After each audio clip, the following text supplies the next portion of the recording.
Myanmar ২০২১ সালের সামরিক অভ্যুত্থানের পর থেকে অস্থিরতায় নিমজ্জিত। এ অভ্যুত্থানটি দেশের নির্বাচিত সরকারকে উৎখাত করে, এতে ব্যাপক বিক্ষোভ সৃষ্টি করে, যা পরে সামরিক শাসনের বিরুদ্ধে সশস্ত্র বিদ্রোহে পরিণত হয়। জাতিগত গোষ্ঠী ও নাগরিক নেতৃত্বাধীন বাহিনীর সমন্বয়ে গঠিত একটি জোট সামরিক শাসকদের বিরুদ্ধে উল্লেখযোগ্য সাফল্য অর্জন করেছে।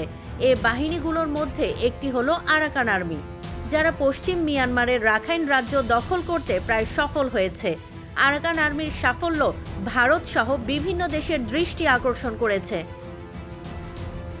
মিয়ানমারের পশ্চিম রাখাইন প্রদেশে থাকা সামরিক সদর দফতর দখলের মধ্য দিয়ে আরও অগ্রসর হল আরাকান আর্মি। এর মধ্যে রাখাইনের ৮০% এলাকা দখলে নেয় আরাকান আর্মি।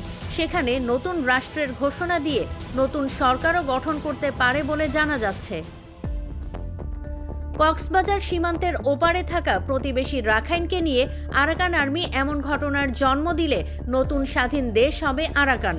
তাহলে কি বাংলাদেশের প্রতিবেশী মিয়ানমার আর থাকছে না? হাতছানি দিচ্ছে নতুন প্রতিবেশী দেশের। চলুন জেনে নেই আরাকান আর্মি কি।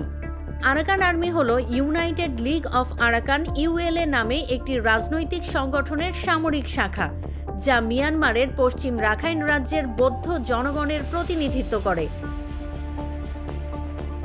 আরাকান আর্মি ও ইউএলএ রাখাইন রাজ্যে একটি স্বায়ত্তশাসিত অঞ্চল প্রতিষ্ঠা করতে চায়। সেখানে বৌদ্ধ রাখাইন জনগণ ও মুসলিম সম্প্রদায় অন্তর্ভুক্ত থাকবে।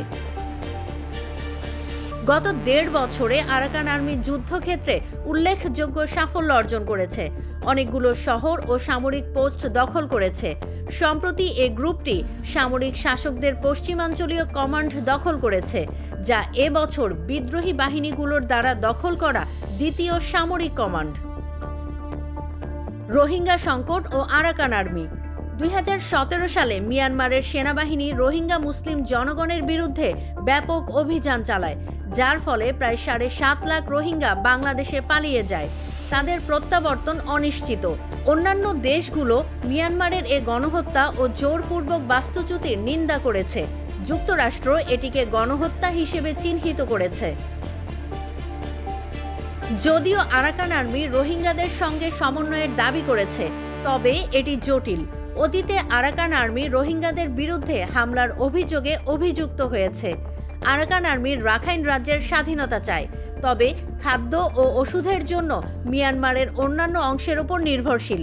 প্রতিবেশী দেশগুলোর সমর্থন ছাড়া আরাকান আর্মির জন্য ভারত ও বাংলাদেশে ঘনিষ্ঠ সম্পর্ক গড়ে তোলা অত্যন্ত গুরুত্বপূর্ণ।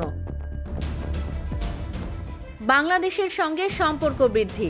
কিছু প্রতিবেদন অনুযায়ী আরাকান আর্মি বাংলাদেশের সঙ্গে সম্পর্ক স্থাপন করার চেষ্টা করছে। যদিও বাংলাদেশ সরকার জানিয়েছে যে তাদের নীতি অনুযায়ী রাষ্ট্র বহির্ভূত গোষ্ঠীগুলোর সঙ্গে আনুষ্ঠানিক সম্পর্ক স্থাপন করা হয় না, তবে সীমান্ত নিরাপত্তা ও স্থিতিশীলতা নিশ্চিত করার জন্য অনানুষ্ঠানিক সম্পর্ক গড়ে তোলা হতে পারে।